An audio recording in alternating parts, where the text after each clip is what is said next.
बच्चों, आपके सामने 100 शब्द प्रति मिनट गति का डिक्टेशन दे रहा हूँ। डिक्टेशन में जो आउटलाइन आ रही पहले उसकी प्रैक्टिस करें। लोक जनशक्ति पार्टी, लोक जनशक्ति और प से काट दें, लोक जनशक्ति पार्टी। न केवल, न करके कल वल लगा दें। कहा जा सकता है, कहा जा सकता है। पुनर्निर्माण, विधानसभा चुनाव, विधानसभा और वह लगा दें चुनाव के लिए, विधानसभा चुनाव। बिल्कुल साफ, बिल्कुल का सब चिन्ह है, इसमें साफ कर दें, लगा दें।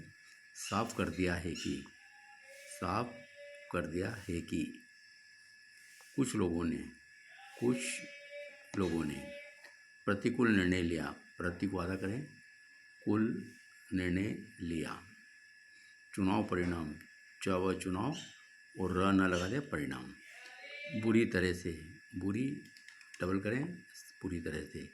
समझौते के लिए, समझौते के लिए।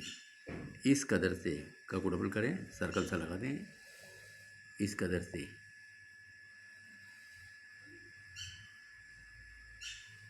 तात्कालिक रूप से, ता को वादा करें, तात्कालिक रूप से। परिवार, वा को वादा कर दें, परिवारवाद। राजनीतिक आधार पर, ना को वादा करें, क आधार को डबल करते हैं, राजनीतिक आधार पर। बच्चों, यह आउटलाइन इस डिक्टेशन में आ रही है, एक बार फिर देख लें।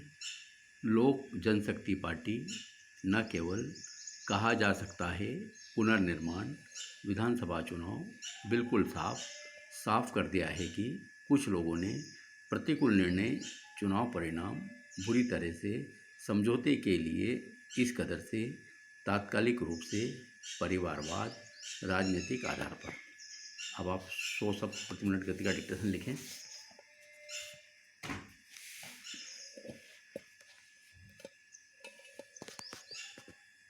Yes, start.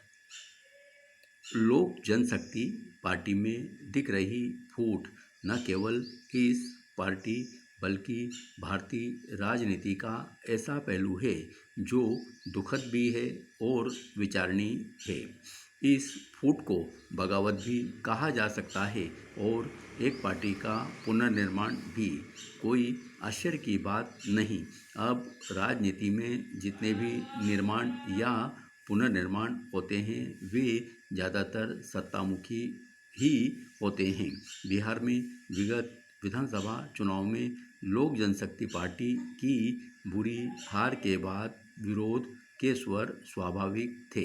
अगर विधानसभा चुनाव में पार्टी को चंद सीटें भी मिल जाती तो पार्टी नेता चिराग पासवान के दाव को बल मिलता और पार्टी को भी। विगत लोकसभा चुनाव में पार्टी को मिली ताकत का उत्साह विधानसभा चुनाव में कुछ ज़्यादा ही प्रदर्शित हुआ।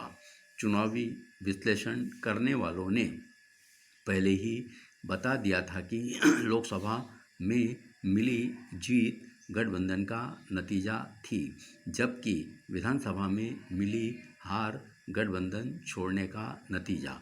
बाद के दिनों में यह बिल्कुल साफ हो गया कि पार्टी में बिहार विधानसभा चुनाव अकेले लड़ने को लेकर एक राय नहीं थी। कुछ दिनों तक खींचतान के बाद लोक जनशक्ति पार्टी के 5 सांसदों ने चिराग पासवान से किनारा कर लिया। 6 में से 5 सांसदों की बगावत पर चिराग पासवान के चाचा पारस पासवान ने साफ कर दिया है कि सभी चाहते थे लोजपा एनडीए के साए तले बिहार विधानसभा का चुनाव लड़े, लेकिन बताते हैं कुछ लोगों के प्रभाव में चिराग पासवान ने इसके प्रतिकूल निर्णय लिया।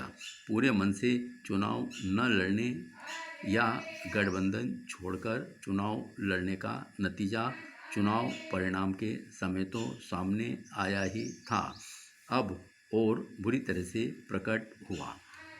सांसदों की बगावत से सहमे चिराग अब समझौते के लिए तैयार दिख रहे हैं, लेकिन उनके चाचा मौका नहीं दे रहे। पार्टी या परिवार में अविश्वास इस कदर बढ़ गया है कि चाचा अपने भतीजे से मिलने को भी तैयार नहीं।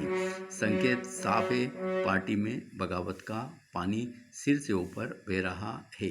इसमें कौन डूबेगा कौन बचेगा अभी कहना मुश्किल है, लेकिन राजनीति में तात्कालिक रूप से वही मजबूत नजर आता है जिसके पास ज़्यादातर संख्या बल होता है। अभी तो पारस पासवान मजबूत दिख रहे हैं, तो क्या बिहार की राजनीति में दिग्गज रहे रामविलास पासवान की विरासत उनके बेटे के बजाय भाई के पास चली जाएगी?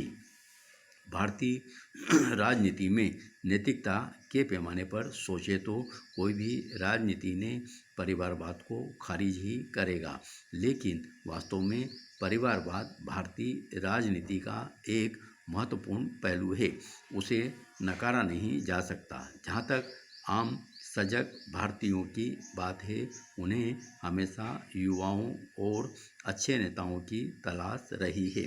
कोई भी राजनीतिक निर्माण या पुनर्निर्माण केवल जनाधार या जनहित के आधार पर ही होना चाहिए।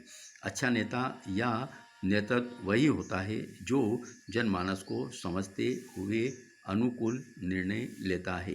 भारत में जो भी पार्टियां हैं, उन्हें न केवल अपनी मजबूती बल्कि प्रदेश देश की राजनीति की मजबूती के बारे में भी सोचना चाहिए।